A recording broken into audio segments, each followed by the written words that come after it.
Eh bien, bonjour à toutes et à tous et merci d'être présents pour cette table ronde donc sur la prévision, anticipation et action qui va cibler plus particulièrement des sujets du climat et des changements qui y sont associés.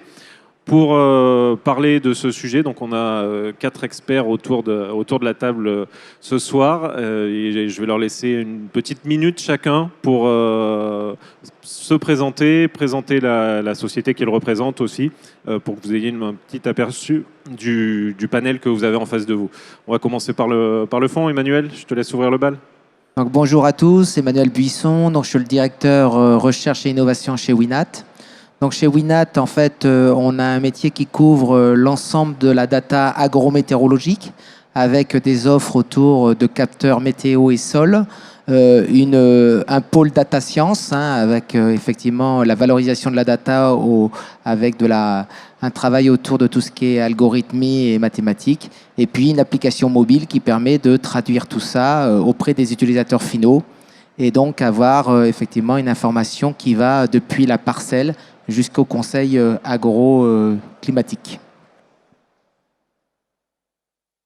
Dans la suite, bonjour à tous, je suis Théo Bartolacci, je suis directeur commercial de Veragro. Veragro, c'est une start-up normande et nous, notre domaine d'expertise est un peu différent puisque c'est le ver de terre.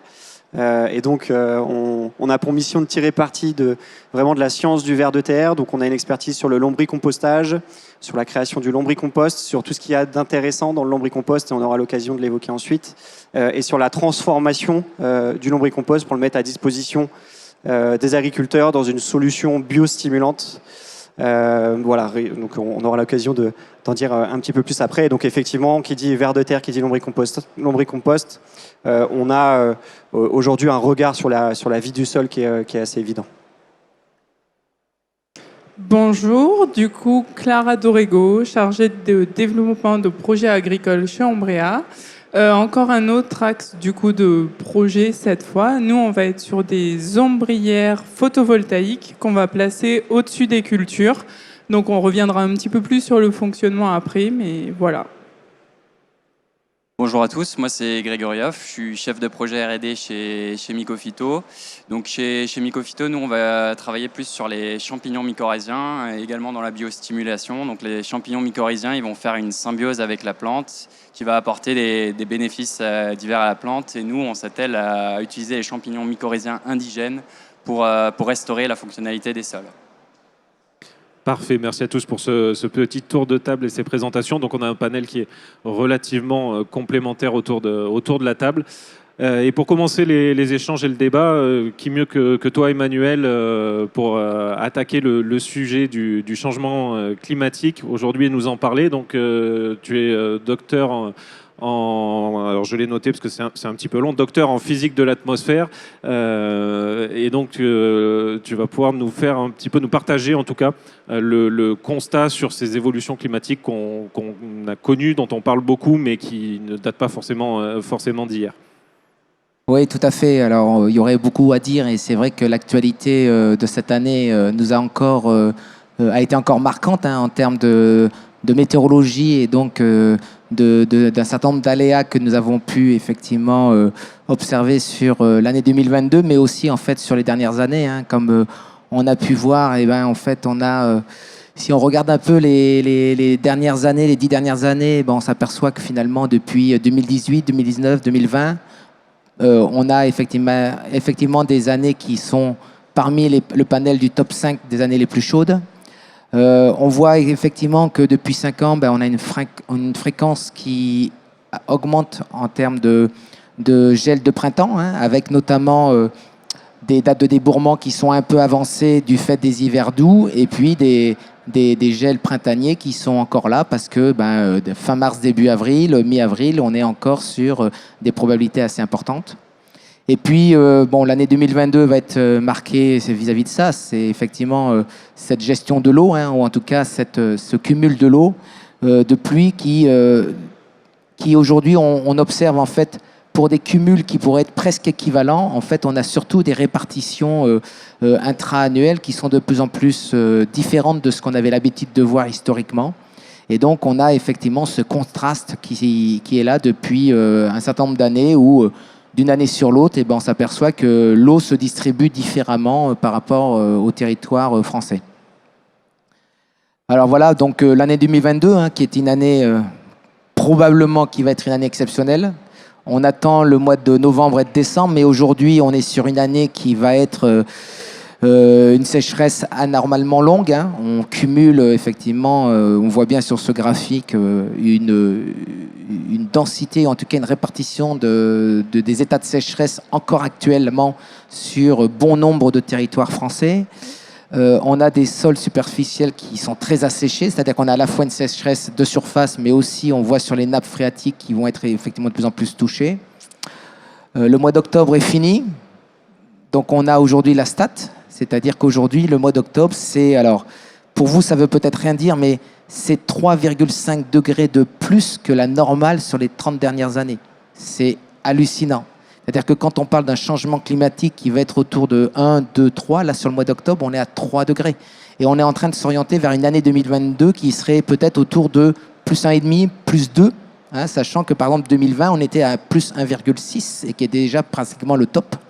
Alors, l'été 2003 reste encore la référence par rapport à l'été 2022, mais l'année 2022 va être exceptionnelle de par cette caractéristique sur la longueur de la sécheresse et sur effectivement un ensemble d'aléas climatiques qu'on a eu.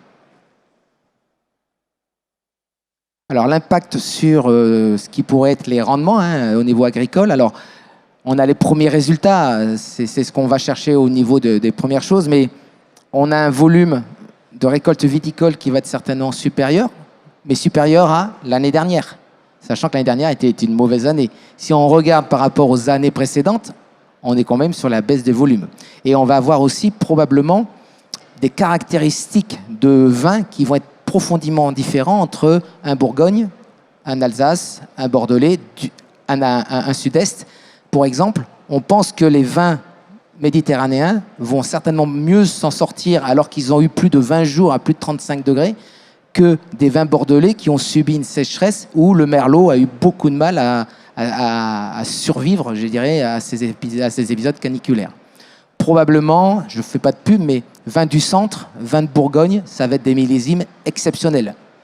Peu de canicule, des coups de chaud, pas de canicule et de l'eau juste au bon moment. Voilà. Donc s'il faut investir dans le vin, c'est plutôt dans ces vignobles-là. Culture céréalière, pareil, on est toujours à comparaison 2021-2022. On a quand même une baisse des rendements. On le sait pourquoi. On a eu au niveau du blé le coup de chaleur juste quand il ne faut pas. Et au niveau du maïs, un été qui a été profondément compliqué de par les sécheresses et le manque d'eau. Donc obligatoirement, ça se reflète tout de suite sur les céréales. On n'a pas la récolte du maïs, c'est des projections. Mais déjà sur le blé, l'orge, on a beaucoup d'hétérogénéité sur l'ensemble des cultures. A contrario, on a des cultures qui ont été valorisées. Voilà, l'abricot. Alors toujours pareil, prendre toujours attention à ces chiffres statistiques, c'est par rapport à 2021. 2021, rappelez-vous, grand coup de gel, toute la partie filière abricotier avait été touchée sur la vallée du Rhône, donc ce plus 116%, il faut le relativiser par rapport à 2020, 2019, 2018, mais globalement, c'est vrai que sur l'année 2022, on va plutôt avoir des fruitiers qui s'en seront bien sortis parce que le coup de gel d'avril n'a pas touché beaucoup, a peu touché la vallée du Rhône, même s'il y en a eu quelques cas. Merci Emmanuel. Tu as évoqué l'eau, le sujet de l'eau, et on en reparlera un petit peu tout à l'heure parce que c'est vraiment un élément prégnant sur cette thématique du climat. Clara, je vais me tourner vers toi maintenant. Et donc chez Ombrea, vous avez des solutions, vous vous positionnez un petit peu entre le climat justement et les cultures pour les protéger. Est-ce que vous pouvez nous en parler un petit peu et nous expliquer en quoi est-ce que ça consiste et partager aussi éventuellement sur le constat que vient de faire Emmanuel? Mais complètement, c'est un très bon constat qu'on se fait nous tous les jours et que les agriculteurs nous font finalement au quotidien. Et on est parti justement de ce retour-là. C'est notre fondateur, Christian Davico, c'est un horticulteur. Et en 2016, il a perdu 25% de sa récolte à cause de la sécheresse. Il s'est donc dit qu'il fallait trouver une solution et ils ont développé des ombrières, du coup, à placer au-dessus des cultures. À l'origine, c'était des ombrières classiques, mais pour rendre la structure accessible en fait à tout le monde, ils ont installé des panneaux solaires. Donc on va avoir vraiment des ombrières photovoltaïques qui vont être placées au-dessus des cultures. Et ces ombrières, elles ne sont pas juste fixes, elles vont être dynamiques.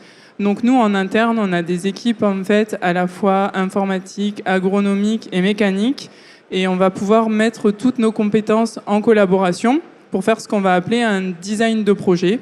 Ces projets, on va partir sur une première simulation.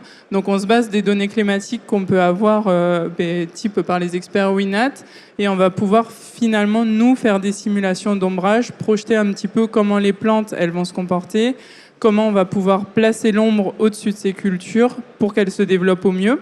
Si on trouve une bonne corrélation entre la plante et le besoin en ombre, on va développer ces projets. Et notre cœur de métier, finalement, il va vraiment résider dans le pilotage. Donc le pilotage qu'on va avoir, on va avoir sur la parcelle des capteurs. Ces capteurs, ils vont relever en temps réel les conditions climatiques, donc à la fois la température, le vent, l'hygrométrie, voilà. Tout ce qu'on peut avoir besoin. Ça va remonter dans un cloud, tout un espace de données. Et nous, on va développer tout un algorithme intelligent qui va être capable de prendre en compte ces données et de calculer finalement des indicateurs agronomiques qui vont être spécifiques à chaque plante, à chaque projet, et qui vont permettre de prendre les décisions d'ombrer ou de déployer la structure. On peut l'avoir du coup au-dessus, même encore après. Oui. On va avoir des structures de ce type-là, avec des panneaux qui vont coulisser l'un sur l'autre pour soit laisser passer la lumière, soit faire de l'ombre. Donc on va avoir, nous, des petits sites expérimentaux sur un peu tout type de culture qui nous ont permis d'avoir des retours justement sur de la vigne, de l'arboriculture, etc. Ça nous permet d'optimiser nos pilotages. Et on va pouvoir aussi équiper ces structures donc de filets anti-grêle, comme on a eu une année problématique pour la grêle. C'est quelque chose qui va aider la vigne à mieux se porter dans le sud. On sait que les conditions deviennent justement compliquées. Donc voilà, on va pouvoir apporter un petit peu d'ombre aux heures les plus chaudes pour limiter le stress thermique, hydrique des plantes, mettre des filets pour éviter la grêle, et on arrive à économiser du coup toujours la thématique de l'eau, 30% d'eau sur certaines cultures, ce qui fait qu'on peut éviter d'irriguer un petit peu plus certaines parcelles. Voilà pour notre solution. Merci beaucoup, Clara. Juste une petite question. Donc, on a vu beaucoup d'images qui sont centrées autour de la vigne. Tu parlais d'autres cultures. Tu peux juste nous en citer quelques-unes comme ça sur lesquelles vous avez fait des tests et sur lesquelles vos solutions semblent pertinentes. On a commencé en 2019 donc par la vigne. On a des sites expérimentaux dans le sud de la France. Donc vigne principalement. Ensuite, on a développé la pivoine en 2019 aussi. C'est des sites qui fonctionnent très bien, on pourra revenir dessus ensuite. Et là, on a sorti donc des démonstrateurs sur de l'arboriculture, et l'année prochaine va s'en suivre du coup sur d'autres fruits, parce que là c'était de la prune, raisin de table aussi, grenade. On teste un peu tout type de culture pour avoir vraiment différents retours et pour pouvoir avoir un pilotage vraiment spécifique à chaque culture, à chaque projet et à chaque endroit. Voilà. Les contraintes qu'on va avoir un petit peu plus, elles vont être techniques finalement. Ça va être plus sur, comme on pouvait le voir sur la structure, sur la taille des machines pour qu'elles puissent passer sous la structure. En hauteur, on est à 4,50 m à peu près. Donc pareil, des cultures qui font finalement moins de 4 mètres et dont les machines peuvent passer en dessous. Voilà. Super, merci pour ces petites précisions. Je vais me tourner vers toi, Grégory, maintenant. Donc, toi, et chez Mycophyto, c'est plutôt le sol qui vous intéresse et sur lequel vous concentrez, et notamment la vie qu'on va retrouver dans ce sol. Qu'est-ce que tu peux nous en dire? Quelles sont les solutions que vous apportez à travers ce sol qui est le garde-manger des plantes et de nos cultures? Comment est-ce que vous le travaillez, et comment est-ce que ce projet, ces missions font sens justement pour répondre aux défis que nous propose le climat aujourd'hui et de plus en plus dans les années à venir? Alors moi, sans surprise, je vais partager ce qui a été dit précédemment. Donc je vais commencer mon propos par illustrer avec deux images qui sont très représentatives de ce qui se passe actuellement au niveau du réchauffement climatique. Donc sur la première image, vous avez des vignes, comme mes collègues en ont parlé avant, qui vont atteindre un point de flétrissement, et il n'y a plus de réserve en eau disponible, donc on va avoir une mort des plants et une chute des rendements. La deuxième image, ça c'est ce qu'on va voir de plus en plus dans les années à venir, des phénomènes d'orages très intensifs qui vont provoquer des coulées de boue et qui vont rendre le sol impraticable. Donc là, quand on voit tout ça, la question qu'on peut se poser, c'est est-ce qu'on va pouvoir maintenir une souveraineté alimentaire dans les années à venir? Donc clairement, la réponse dans l'état actuel des choses, c'est non. Est-ce qu'il existe des solutions? Oui, il existe des solutions, mais il va falloir qu'on réforme un petit peu notre manière de faire et nos pratiques. Donc là, quand on va parler de culture, on va parler des végétaux. Les végétaux, ils ont plus de 500 millions d'années, donc des changements de température, du chaud, du froid, ils en ont vu d'autres. Ils ont également participé au pot de départ des dinosaures. Donc, ils savent s'adapter. Et la question qu'on se pose, du coup, c'est pourquoi est-ce qu'on va s'inquiéter, en fait, pour nos cultures? Donc, la réponse, en fait, elle va être essentiellement dans le sol et dans ce qui vit dans le sol. Donc là, je vous ai mis un petit schéma de la vie des sols. Donc, si vous allez dans un sol forestier, vous prenez un petit peu de sol et vous regardez ce qui y vit. Donc, on va avoir des macro-organismes, tout ce qui est végétaux, les racines des végétaux, des petits mammifères, des arthropodes, des vers de terre, mais je sais que Théo va en parler beaucoup mieux que moi derrière, une petite mésofaune, collemboles, acariens, et moi ce qui m'intéresse plus particulièrement, c'est les micro-organismes. Ces micro-organismes, en fait, ils vont représenter jusqu'à 90% de la biomasse vivante du sol, et dans ces micro-organismes, vous avez notamment des bactéries et des champignons. Pourquoi ils sont importants ? Parce que ces micro-organismes-là, ils vont participer à tous les cycles biogéochimiques majeurs, donc le cycle du carbone, le cycle de l'azote. Ils vont sécréter énormément de molécules, échanger entre eux, échanger avec la plante, et ils vont également structurer le sol. Ce constat, on peut le faire pour un sol forestier. Si on va dans un sol agricole, le constat il est un petit peu différent. On va trouver beaucoup moins d'espèces microbiennes, et on va également avoir une forte diminution de l'abondance. On va avoir jusqu'à 10 000 fois moins de micro-organismes dans ces sols. Donc nous, chez Mycophyto, en fait, on va se focaliser spécifiquement sur les champignons mycorhiziens. C'est des champignons pionniers du sol qui vont créer une symbiose en fait, avec la plante. Donc cette symbiose, c'est des spores qui vont germer, qui vont aller coloniser la racine et il va y avoir un échange qui va se mettre en place entre la plante et le champignon mycorhizien. Donc la plante va fournir du carbone au champignon et en échange, le champignon il va pouvoir aller capter des nutriments, donc de l'azote, du phosphore. Il va pouvoir capter un peu plus d'eau puisqu'on a tout un réseau qui se met en place, donc il y en a une plus grosse surface d'échange. On a également une sécrétion de protéines qui vont permettre d'avoir un effet éponge et de maintenir de l'eau à proximité de la racine. Et on va également avoir un effet de structuration du sol. Donc nous, on va s'intéresser particulièrement aux champignons mycorhiziens indigènes. Donc on va vouloir restaurer en fait la diversité et l'abondance de ces champignons dans les sols. Parce que le constat que j'ai fait précédemment pour l'ensemble des micro-organismes, évidemment, il est également valable pour les champignons mycorhiziens. Donc on va travailler sur plusieurs types de cultures, sur la vigne notamment, sur le maraîchage. On va également travailler sur les plantes à parfum, puisqu'on est situé dans le sud de la France. Et puis voilà.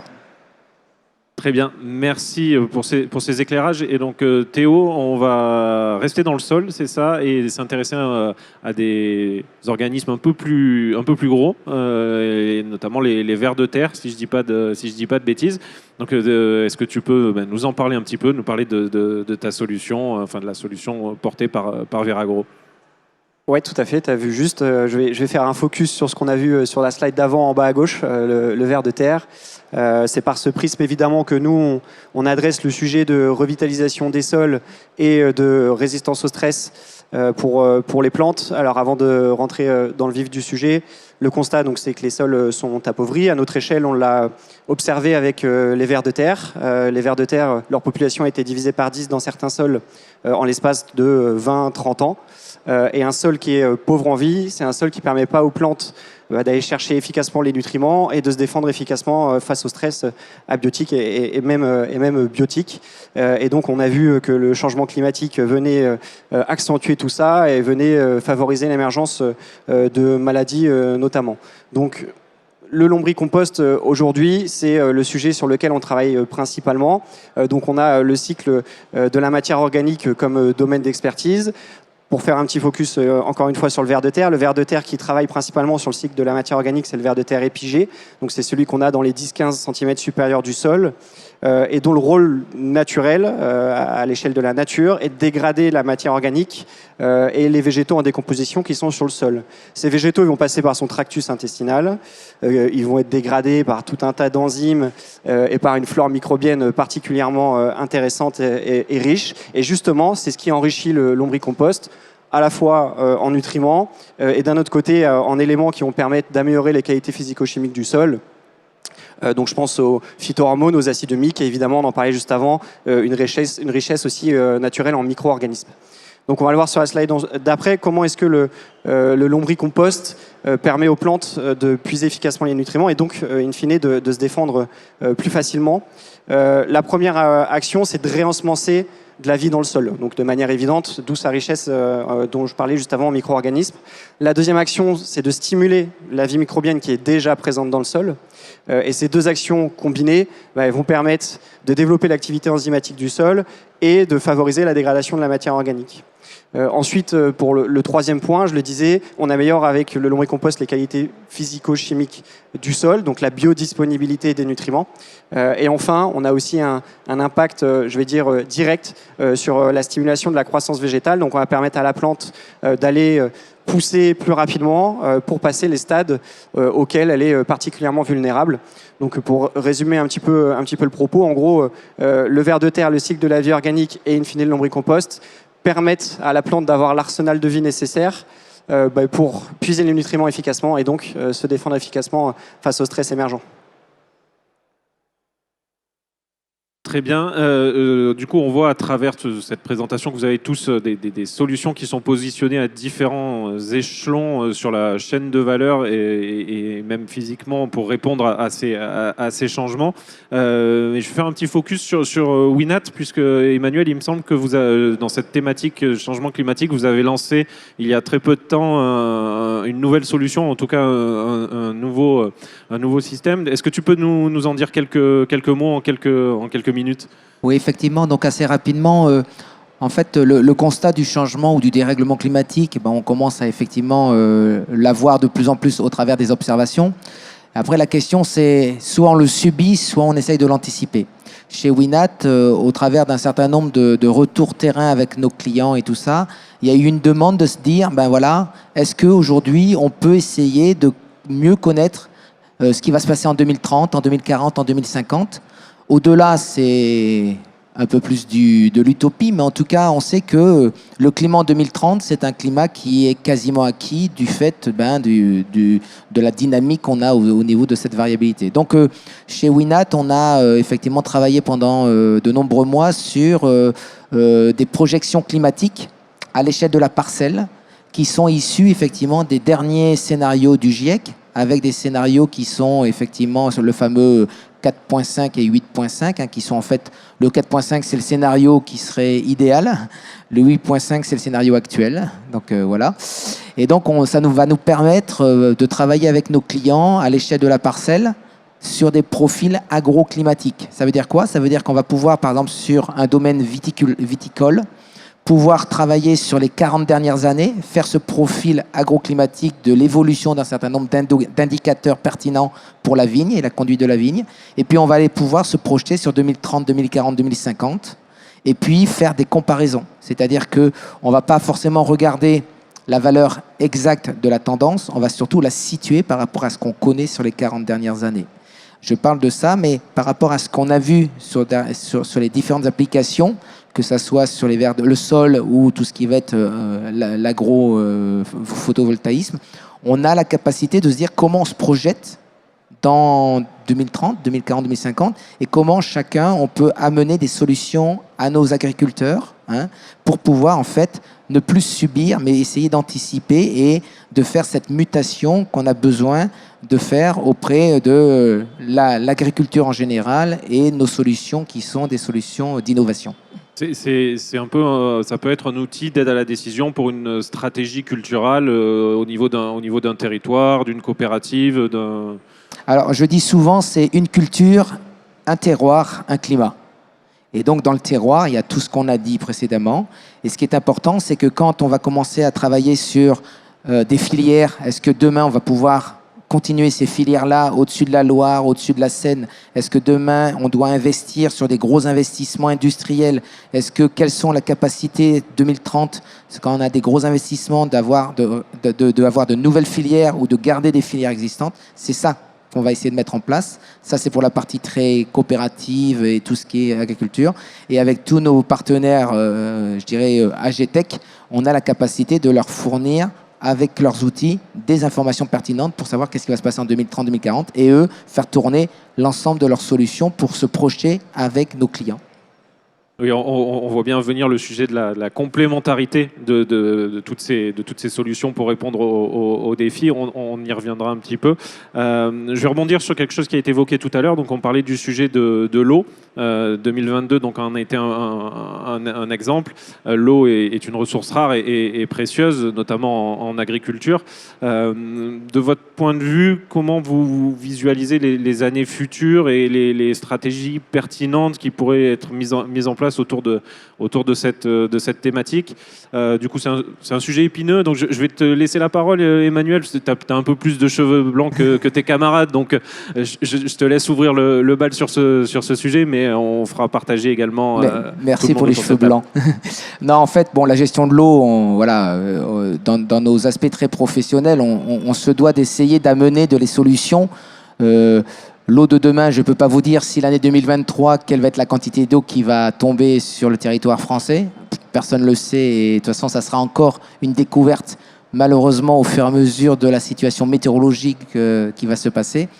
Ce qui est sûr, c'est qu'on se doit, par exemple chez Winat, d'accompagner. Accompagner, c'est l'irrigation, quand on peut, c'est la connaissance de l'information la plus fiable possible pour pouvoir organiser nos travaux. Et donc, chez Winat, on essaye de développer des axes autour de tout ce qui est irrigation, de tout ce qui va être conseil, de tout ce qui va être l'anticipation d'un aléa. Anticiper un aléa, c'est déjà le prévenir et quelque part atténuer un peu son impact. Alors, c'est facile à dire, c'est difficile à mettre en œuvre sur le terrain. Et c'est pour ça qu'on est tous là, parce que chacun, dans nos métiers, on essaye de mettre ça. Donc, la gestion de l'eau, ça va être aussi ça. Ça va être une denrée rare. Et cette denrée rare, ce qu'il faut savoir, c'est qu'en fait, la quantité d'eau dans l'atmosphère, elle est constante. Elle est sous forme vapeur, sous forme liquide dans les fleuves ou sous forme, je dirais, précipitante. Mais c'est la même. Il faut savoir simplement aller la garder, la bonifier, optimiser son utilisation, etc. Donc c'est beaucoup de choses. Voilà. Est-ce que autour de la table, Théo? Ouais, je trouve qu'il y a vraiment cette notion de complémentarité. Il va falloir anticiper, mais également maîtriser nos apports et contrôler l'eau qu'on va apporter et également contrôler les besoins de la plante. Tout ça, ça doit être mis en parallèle et il n'y a pas une solution, il y a plusieurs solutions qui se mettent à la chaîne. Pour compléter un peu, c'est vrai que c'est le travail qu'on essaye de faire aussi justement sous les panneaux solaires.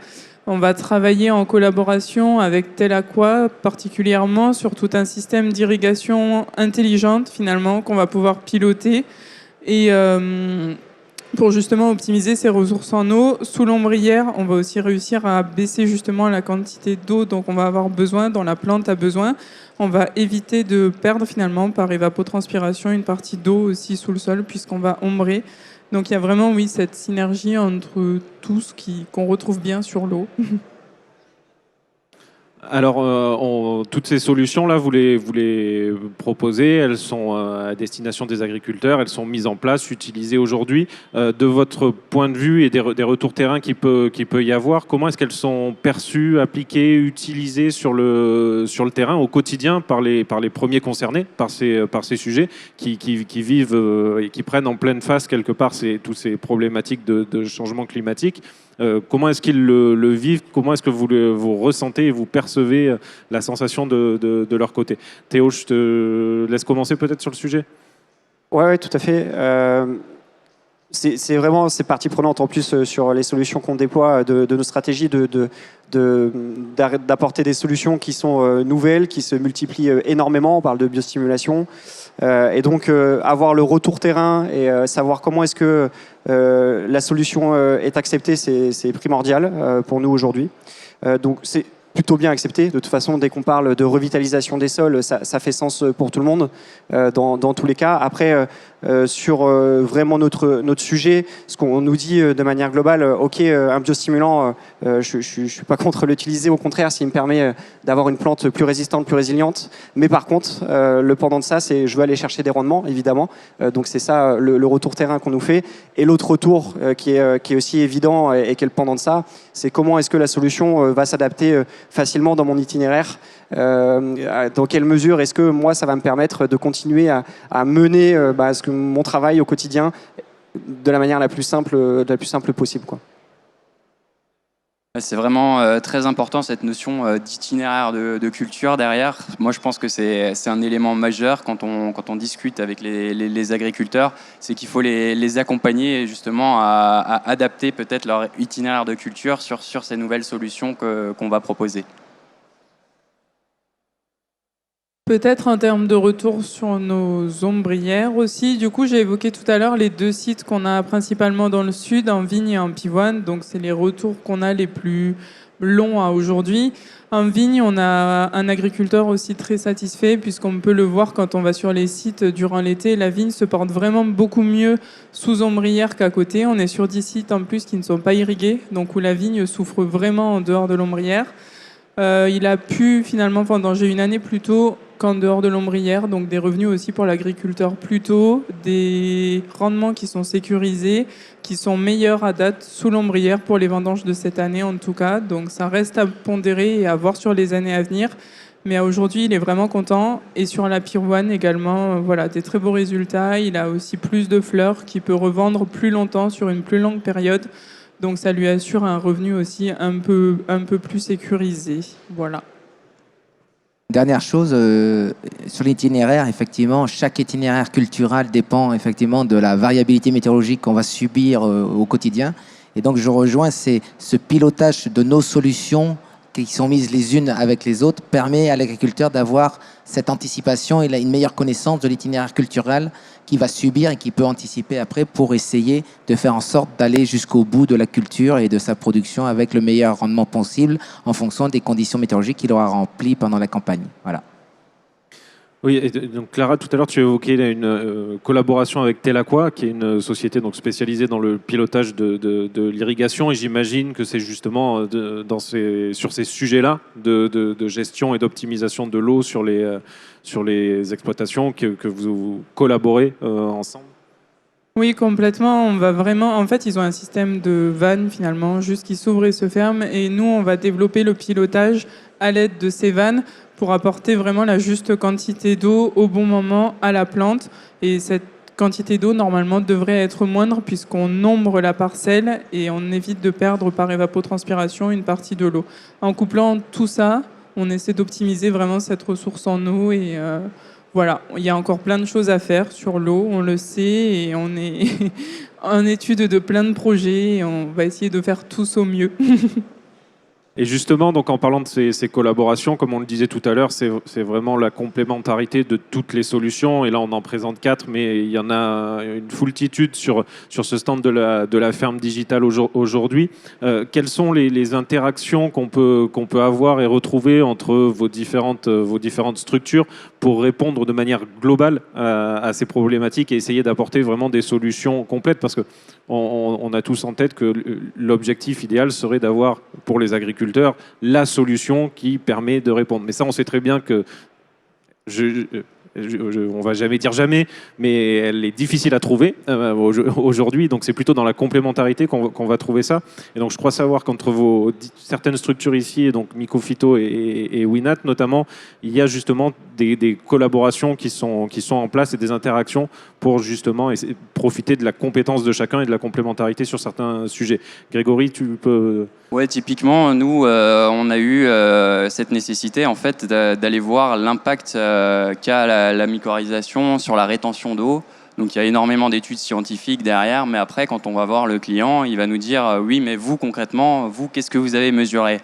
Et bah, du coup, nous, qu'est-ce qu'on a mesuré? On est allé voir Winat qui nous a proposé des solutions, de mettre en place des capteurs pour mesurer l'eau. Et là, on a pu démontrer, notamment sur plants de vigne et sur rosier, que des plants mycorhizés par rapport à des plants non mycorhizés vont avoir une meilleure rétention en eau. On va avoir plus d'eau à proximité des racines.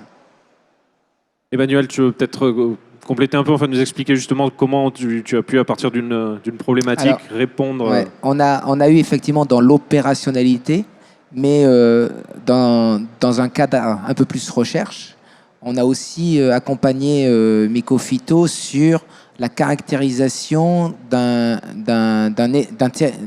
état pédoclimatique à l'échelle France et à l'échelle européenne pour leur permettre d'avoir aussi une meilleure caractéristique par rapport à leur problématique de mycorhize.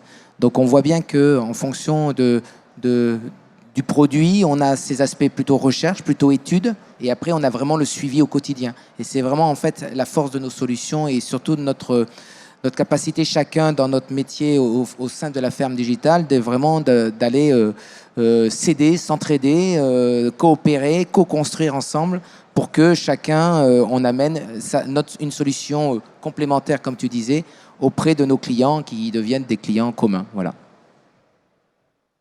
Très bien. On a fait donc un focus un peu autour de l'eau, mais bon, c'est vrai que quand on parle du climat aujourd'hui, c'est un élément prépondérant qui ressort. Mais si on devait faire un petit tour de table sur les enjeux que vous voyez pour l'agriculture à l'horizon 5-10 ans, voire plus, qu'est-ce que vous identifiez, qu'est-ce que vous voyez? Alors, il y en a plein, mais voilà, l'idée, c'est de se lancer un peu là-dessus. On commence par toi, Clara. Oui. Nous, on va partir forcément c'est la thématique de la conférence, mais d'un enjeu climatique où vraiment on a des agriculteurs qui viennent nous voir au quotidien pour une solution de protection, comme on a pu très bien le voir précédemment. On a eu chaque année des nouveaux aléas entre la grêle, le gel, la sécheresse. On ne sait pas vraiment de quoi demain sera fait et ce qui nous attend pour la suite. Donc voilà, c'est notre position. Il faut qu'on soit tous assez souples pour trouver des solutions à ce climat qui va évoluer. On va avoir des enjeux aussi énergétiques où on a pu le voir avec la guerre en Ukraine et toute la conjoncture actuelle assez compliquée. Donc c'est pour ça qu'on essaie d'allier aussi nos solutions à une solution photovoltaïque pour la production d'énergie. Et la question qu'on a évoquée tout à l'heure de souveraineté alimentaire aussi, dont tu parlais, où il faut qu'on arrive à produire, à assurer quand même des rendements pour les années à venir. On a aussi une population grandissante et il faut qu'on arrive à produire assez pour tout le monde et de garantir aussi, sécuriser finalement les rendements pour nos agriculteurs. Et avec toutes nos solutions, il n'y en a pas qu'une, on va réussir à trouver des moyens d'avancer. Théo? Ouais, Clara a déjà été bien complète sur ce qu'on peut observer. Comment ne pas parler évidemment du changement climatique. Et après, c'est des événements comme ceux qu'on a connus, alors la crise Covid et la guerre en Ukraine, qui viennent tendre le marché sur l'approvisionnement notamment. Et donc, effectivement, il y a à horizon, si on va un petit peu plus loin, d'ici 2050, on estime qu'on sera à peu près 10 milliards d'êtres humains à nourrir. Donc, les enjeux ils sont tout trouvés. Comment continuer à nourrir plus tout en devant répondre à tout ce qu'on vient d'évoquer aujourd'hui. Donc, changement climatique, émergence de maladies. Donc, voilà, c'est aujourd'hui les enjeux que j'observe. Pour moi, un des grands enjeux de l'agriculture de demain, du coup, ça va être une indépendance aussi à tout ce qui est fertilisation chimique. Donc, parce qu'on a un coût de production énorme, il y a un coût environnemental sur tout ce qui est fertilisant, mais également, on voit que c'est compliqué maintenant avec la situation géopolitique actuelle. Et le deuxième point, il faut pas que les solutions qu'on apporte restent européennes ou américaines. Ça concerne le monde entier. On va pas aller s'amuser à réparer un petit trou dans l'évier de la salle de bain si le Titanic coule derrière, quoi. Je dirais que l'accompagnement au changement, c'est quelque chose qui est un vrai défi. Et effectivement, sous contrainte climatique, sous contrainte réglementaire, sous contrainte de géopolitique. Et malheureusement, nous devons continuer à nous nourrir. Et donc, je pense que les grands défis, c'est ça. On ne pourra pas trouver de solution tout de suite, mais en tout cas, ce qui est sûr, c'est qu'au quotidien, on doit essayer chacun d'améliorer cette conduite de l'itinéraire culturel, quel qu'il soit. Et je rejoins tout le monde, c'est surtout partout. Voilà, pour donner à chacun la possibilité de se nourrir et de développer les cultures dans chacun des continents et en suivant à chaque fois un sol et un climat particulier. Tu parlais là justement oui, de l'accompagnement au changement qui peut parfois être un frein dans le développement de vos, ou le déploiement en tout cas de vos solutions. Aujourd'hui, est-ce que vous faites face justement à certains freins, que ce soit réglementaires, parfois juste psychologiques ou dans les historiques ou dans les habitudes de travail qui sont majeurs pour vous et sur lesquels il faudrait travailler dans vos différentes activités, puisque vous avez des activités et des solutions qui sont à différents niveaux, donc qui ne font pas face aux mêmes contraintes. Mais voilà, quels sont ces freins que vous ressentez aujourd'hui, ou en tout cas qui vous font face, et sur lesquels vous allez travailler dans les mois, années à venir pour justement passer outre? Je peux commencer. Je ne connais pas vraiment le contexte réglementaire sur les autres thématiques, mais je sais que nous, on y est fortement confrontés et tout le monde en entend assez parler ces temps-ci. Donc voilà, sur l'agrivoltaïsme, on entend de tout, on voit de tout. Donc nous, on milite aussi beaucoup pour défendre l'agrivoltaïsme au-dessus des cultures, avec un pilotage adapté à la culture et pour maintenir justement les cultures, les rendements et les sécuriser dans le temps. Il y a beaucoup de débats, il se fait de tout et on sait qu'actuellement, voilà, au Sénat se décide beaucoup de choses, on attend beaucoup de choses pour la suite. Les projets sont très très longs, on va être sur 3 ans pour sortir des projets aujourd'hui, alors qu'on nous demande vraiment de produire plus d'énergie renouvelable. Donc on attend vraiment un petit coup de pouce, on va dire, pour que les démarches soient un petit peu facilitées, mais bien contrôlées aussi pour que tout le monde ne fasse pas non plus n'importe quoi. Voilà, je sais que c'est gros sujet en ce moment.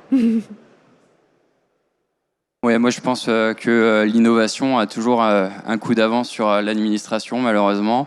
Et c'est un petit peu le problème. Nous, on travaille avec du vivant, donc avec du champignon, et il y a tout un administratif derrière qui est en train d'évoluer, qui est en train de changer. Il y a des nouvelles réglementations européennes, mais c'est vrai que ça va être compliqué, ça va prendre du temps et ça peut être des freins. Oui, on est évidemment sur le même marché, donc je te rejoins largement sur ce point, Grégory. Ouais. Il y a un autre frein, mais ça c'est mes cheveux blancs qui le disent, mais c'est le changement.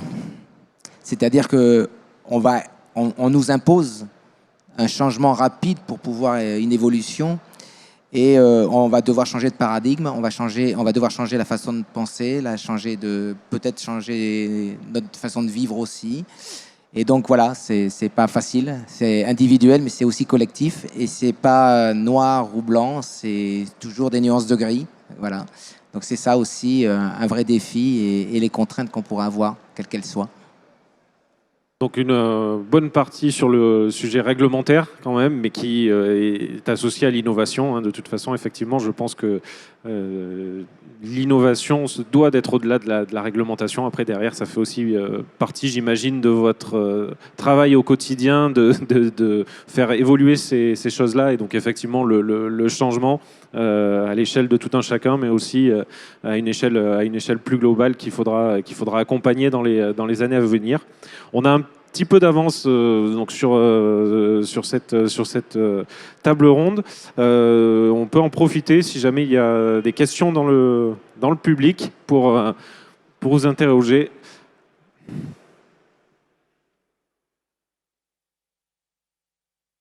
Bonjour, je m'appelle Antoine Liermand, je suis agriculteur à côté de Soissons.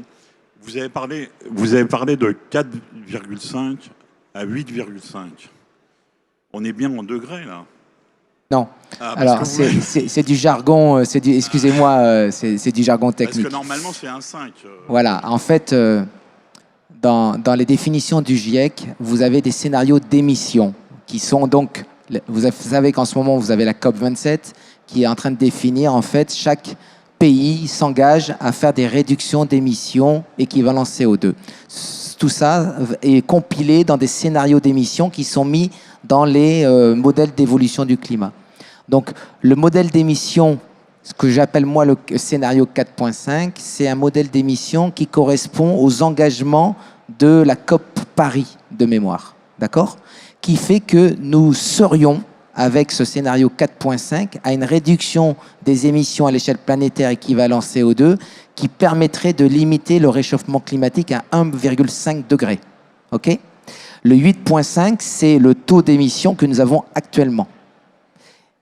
Hier ou avant-hier, je ne sais plus, avec le CIMA, nous perdons un peu la notion du temps, je crois. Mais à l'inauguration de la COP 27, le directeur général de l'ONU a donc parlé notamment que l'objectif de 1,5 d'ici 2050 ou 2100 était aujourd'hui quasiment imaginaire, du fait qu'on a des difficultés à s'organiser, de faire de tout ce qu'on a dit sur une réduction globale des émissions.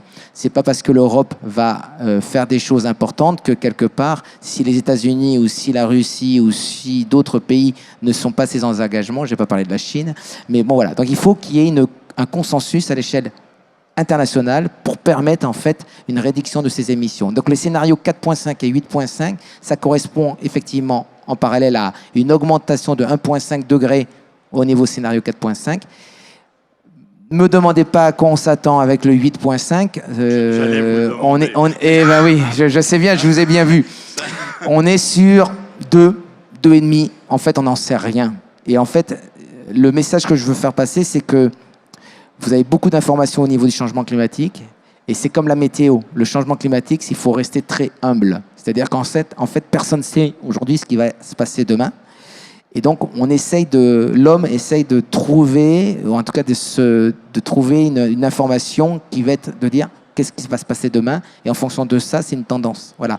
Mais aujourd'hui, on a plein de choses qu'on ne connaît pas. L'effet du Gulf Stream en fonction du changement climatique.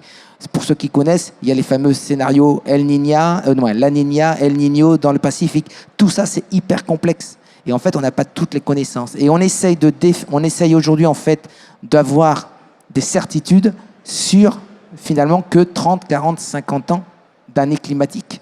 Et donc, c'est excessivement compliqué. Voilà. Donc, nous n'avons pas les solutions aujourd'hui. Nous essayons de nous donner une tendance, un chemin vers ce qu'on pourrait aller. Voilà.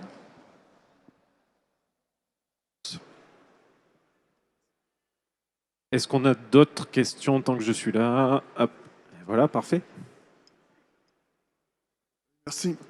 Philippe Gonneau, je vous ai écouté, vous avez parlé de pilotage, vous avez parlé de complémentarité des solutions que vous proposez, vous avez parlé d'accompagnement de la GTEC, et la question c'est est-ce que finalement il ne faudrait pas trouver une plateforme où toutes les solutions seraient proposées et où on pourrait avoir un accompagnement qui soit globalisé et où l'exploitant puisse trouver les solutions les plus appropriées à ces types de production pour faire de l'ombre, pour améliorer la dynamique de son sol avec des apports ou avec justement un renforcement biologique.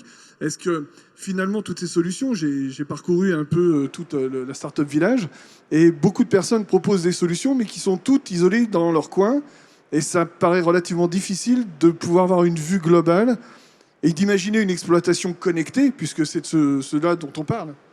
J'ai l'impression, et une exploitation connectée qui soit une exploitation qui ait les solutions à portée de la main, sans être obligé d'avoir une multitude de fournisseurs de pilotage de systèmes sur son exploitation. Alors, est-ce que quelqu'un veut se lancer à répondre là-dessus? Emmanuel, alors juste... moi, je peux donner rapidement. Déjà... on essaye de s'organiser au travers de la ferme digitale, voilà. C'est-à-dire que c'est déjà une manière de se rencontrer, voilà. Après, l'innovation, vous savez que c'est de la production de solutions innovantes, voilà. Donc on a besoin effectivement chacun de notre côté d'avoir cette idée-là. C'est la capacité de l'homme à générer de l'innovation. Et donc la ferme digitale aujourd'hui, c'est une plateforme humaine pour essayer de rencontrer ça. C'est pour ça que on a besoin de salons comme le CIMA, comme voilà, en fait, on discute aussi beaucoup ensemble parce que pendant 3-4 jours, on se voit tous et tout ça. J'allais dire, les apéros, c'est pas que pour faire du bon temps, c'est aussi pour créer du lien et comprendre l'innovation de l'autre et co-construire ensemble. Donc c'est effectivement ça. Après, il y a une deuxième chose, c'est que la concurrence, ça a du bon. Ça nous stimule. Donc la concurrence, elle est intéressante quand on a plusieurs solutions, parce qu'on n'a pas forcément chacun la solution unique. Et donc la concurrence, elle permet de stimuler les choses.